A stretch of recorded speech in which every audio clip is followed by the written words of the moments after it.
Thank you. And finally, my last question goes to President Duterte. Mr. President, you have mentioned that the US is your traditional ally. At the same time, as we can see, your country has drastically reshaped its foreign policy. It used to be unilaterally oriented towards the US, and right now your foreign policy is multilateral, multi-vector, and Russia holds an important place in that regard. You've also managed to improve and reinforce your relations with China. How did you do that?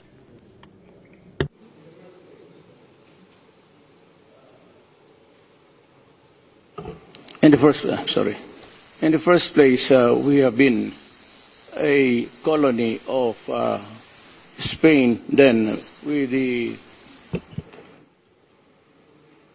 United States. Altogether, Spain had about 300 years and 50 years under the yoke of imperialism by the United States. It's all water under the bridge.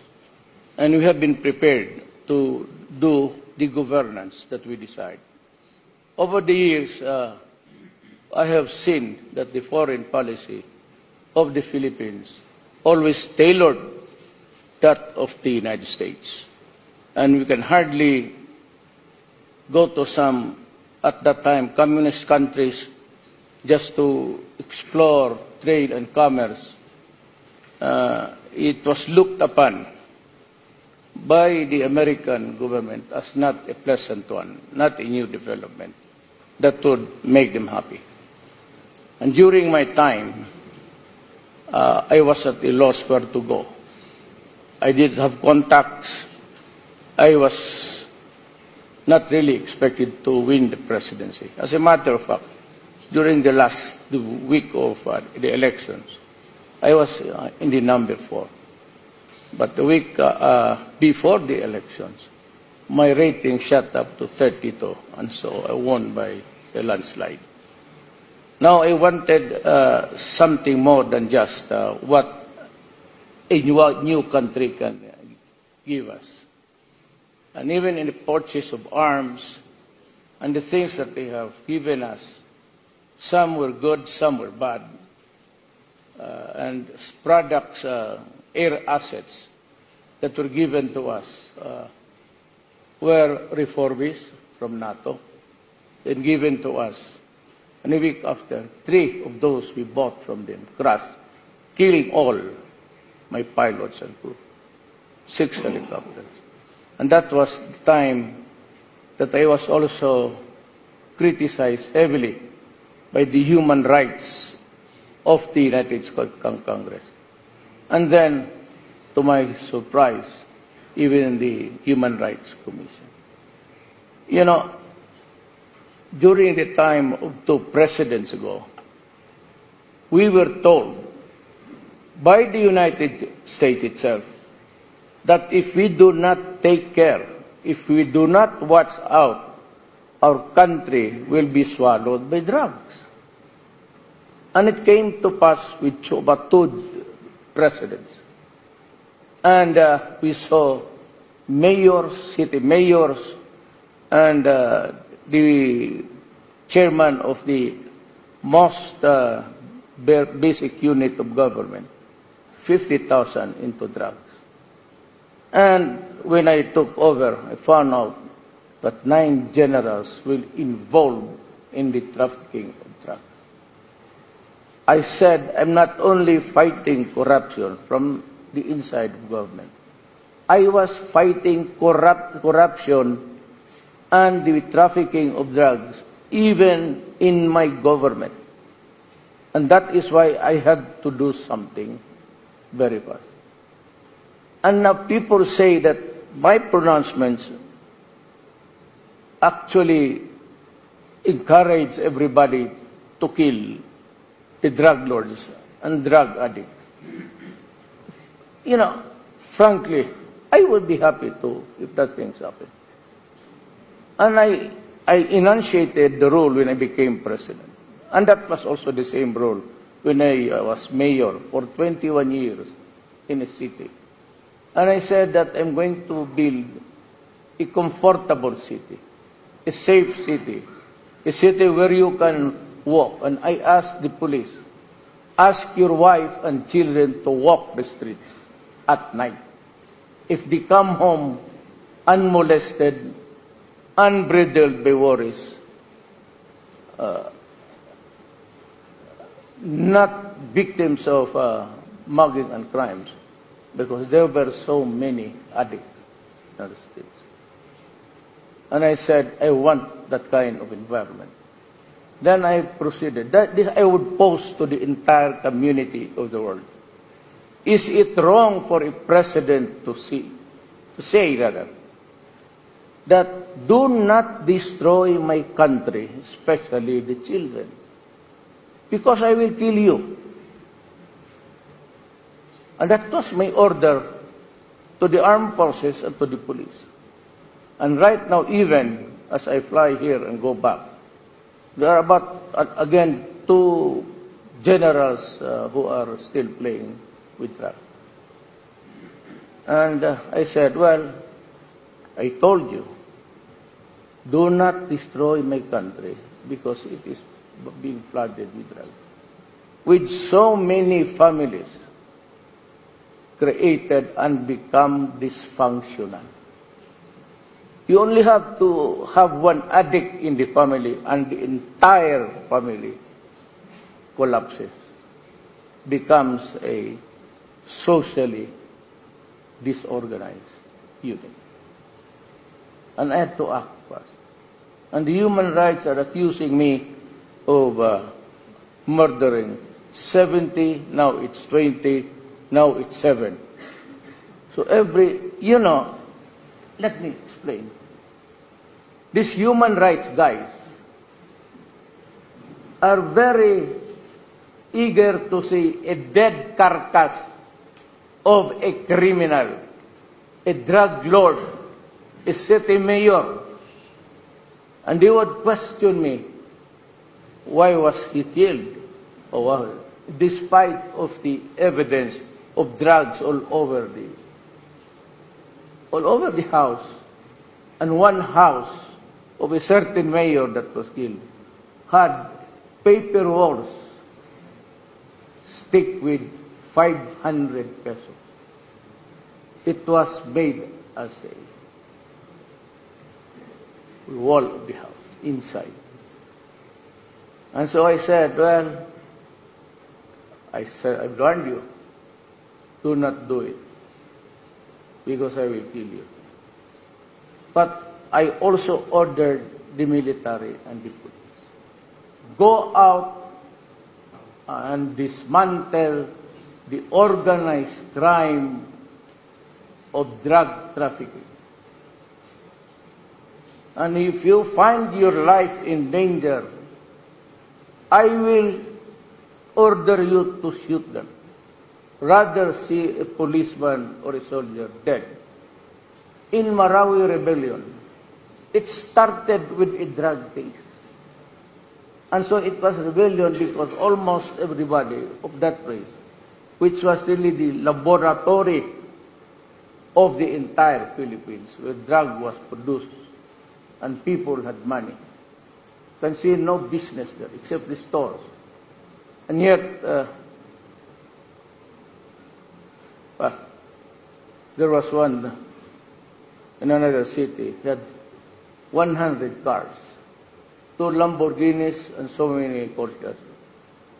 And yet, the human rights would still insist on a wrong committed by him. So I'm telling them, I'm sorry. But if there is something, I told you dismantle. And if in the process you kill. And I said to the world, and to the United Nations, and to everybody, I take responsibility for all of the consequences of this drug war. I and I alone. If somebody has to be hanged, I will be happy. I will even put the noose on my neck and say, go ahead. Or if you want to shoot me in a firing squad, fine. Our national hero died before a firing squad. That could be an honor for me. to be the same in this situation. But I do not aspire for honor. I do not aspire to be known. I'm just a citizen, a worker of government. And I will do what I have to do to protect the people, especially the next generation. And that is what I have been known. They are always threatening me with bringing me to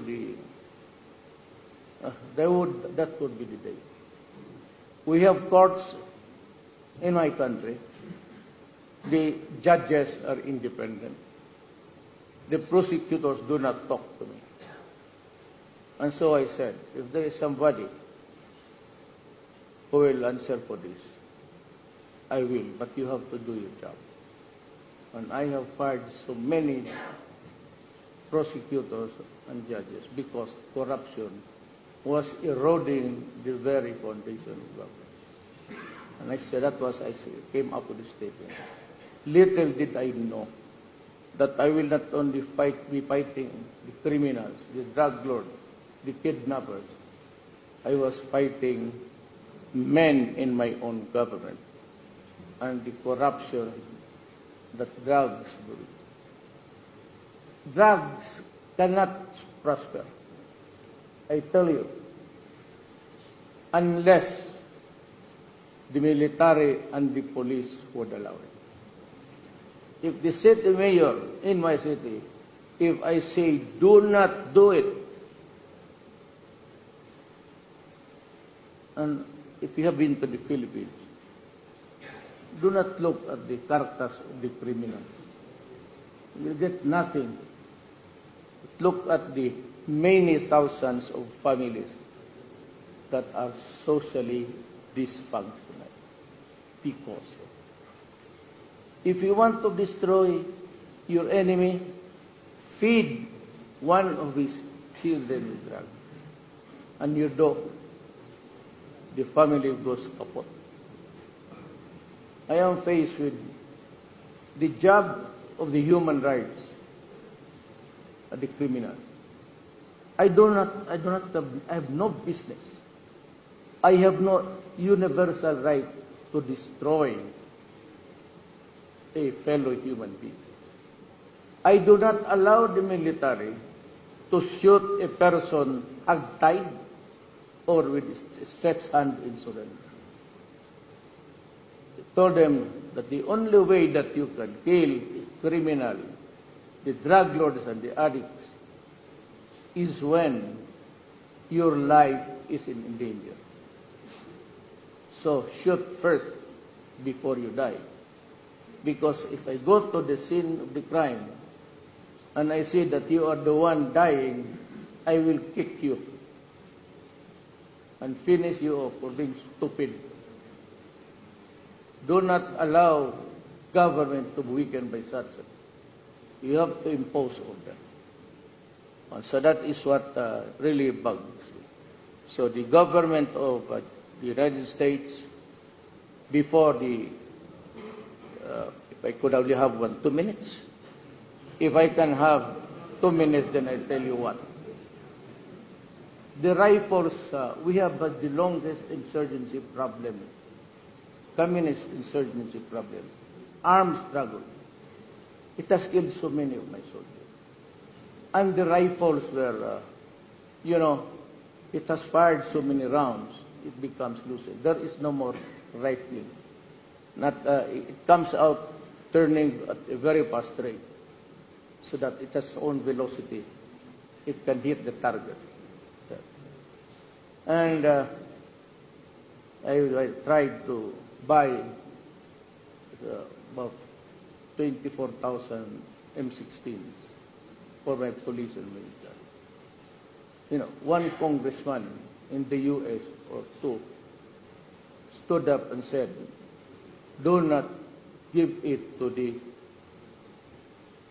Philippines, especially to the mayor, because he will use those rifles to kill his own Filipino citizen. And that is really funny. And I would ask U.S. Congress, kindly educate yourself first. You have the CIA. Yeah, they're around. Even here right now, the CIA is listening to us. I am sure they're getting the message up there. With their, kindly be kind to your fellow men. Before you condemn, investigate.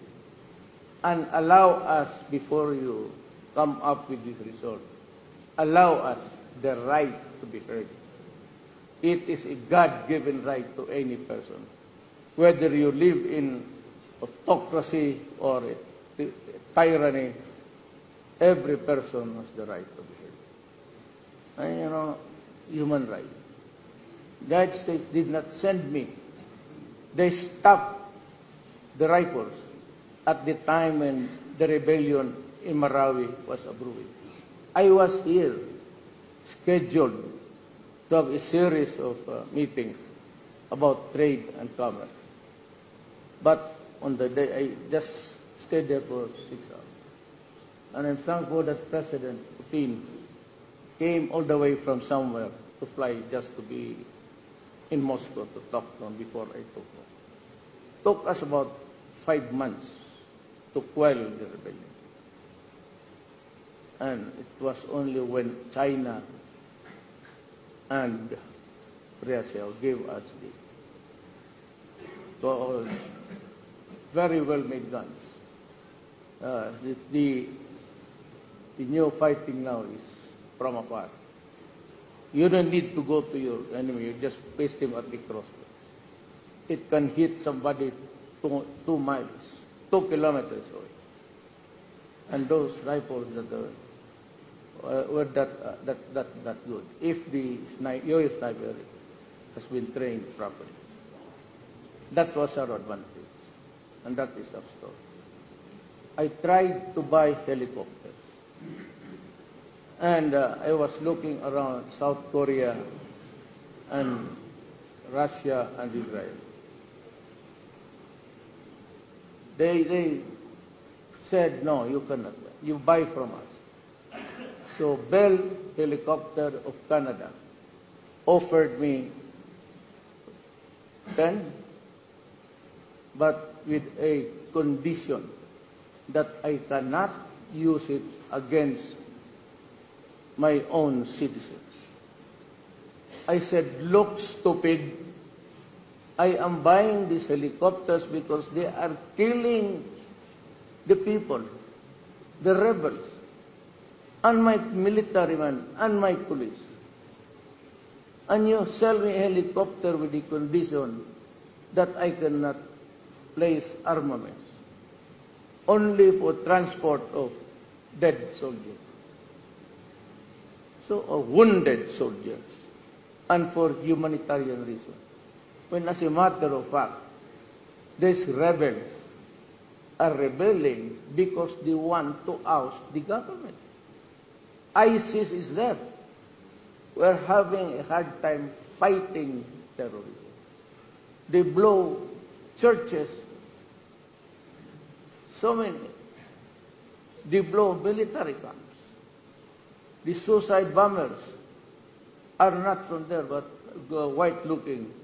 I really don't know their nationality. We do not know because we can only recover bits and pieces of their body. Mr. President, I'm very sorry. I have a club to be very unpolite. So I'm sorry I'm intervening, but maybe we go ahead and then come back to you. Yes. Well, yes. Still 1 minute.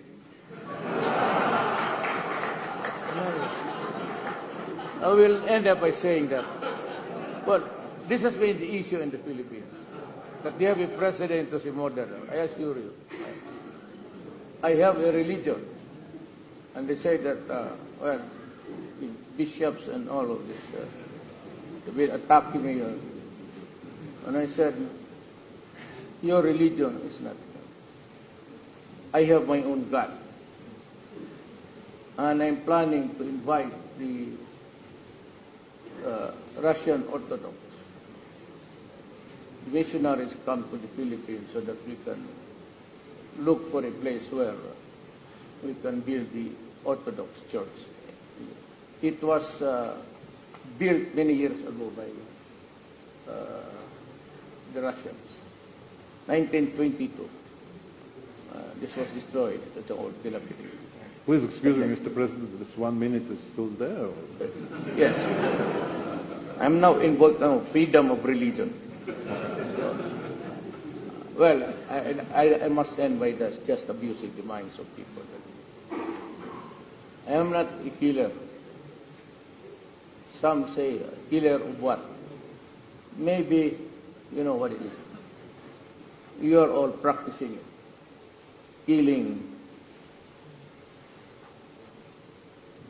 girls, maybe? Women?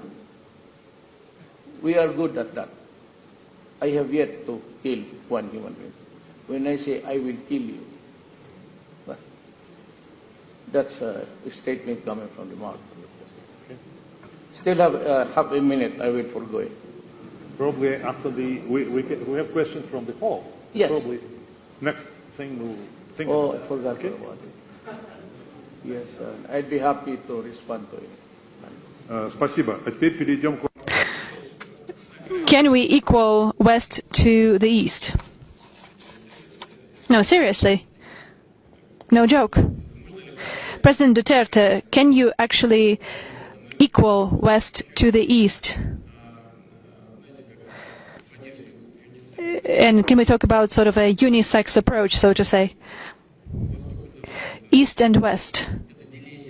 This division, is this a thing of the past, or it's a natural division to have West versus East?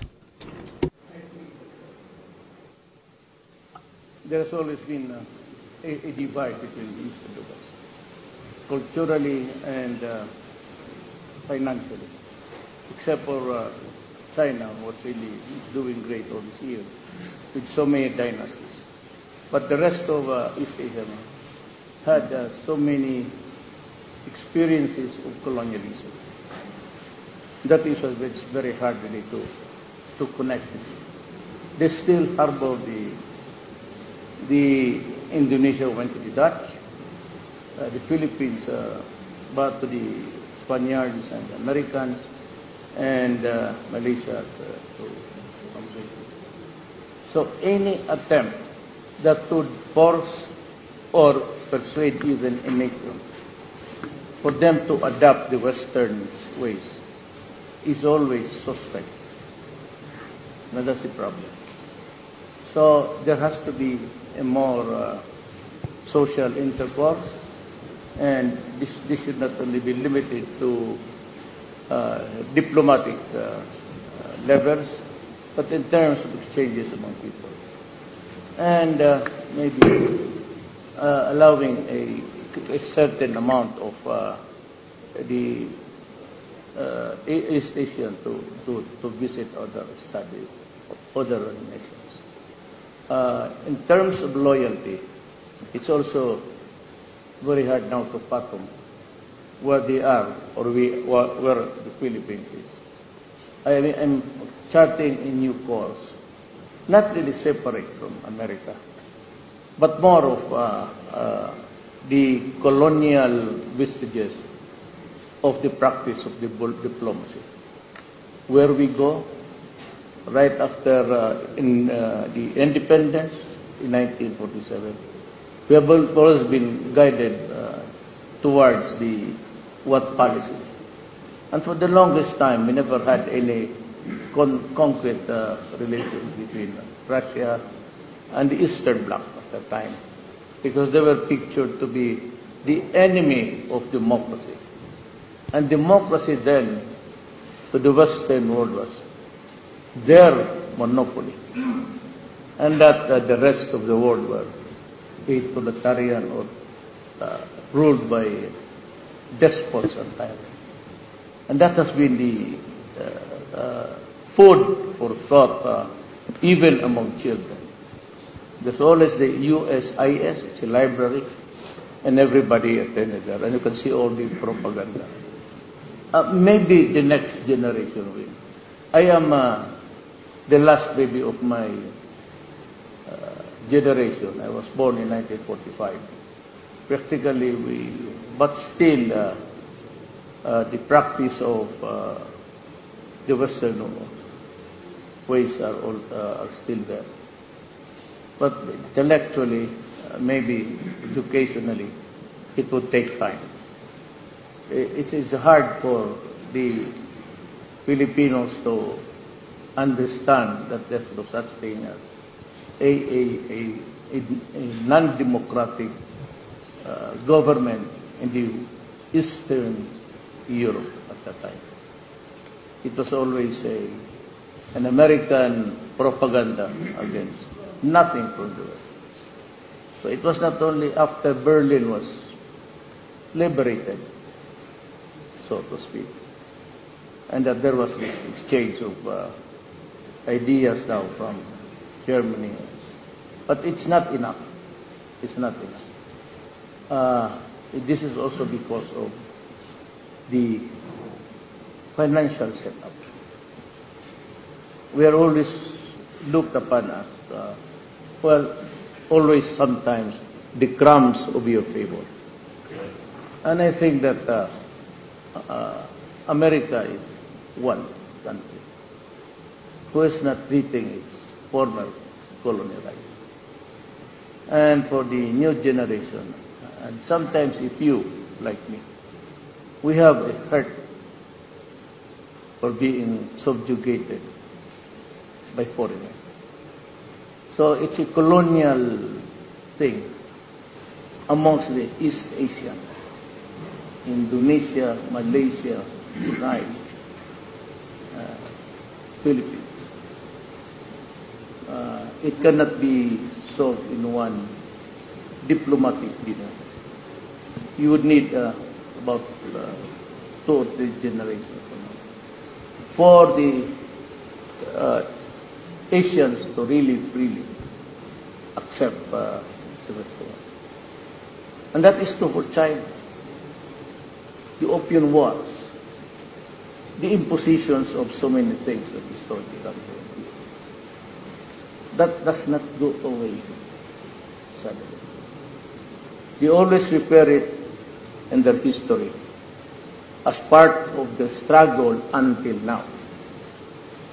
That portion of having been colonized and brutalized is still a part of the paradigm when they talked about religions.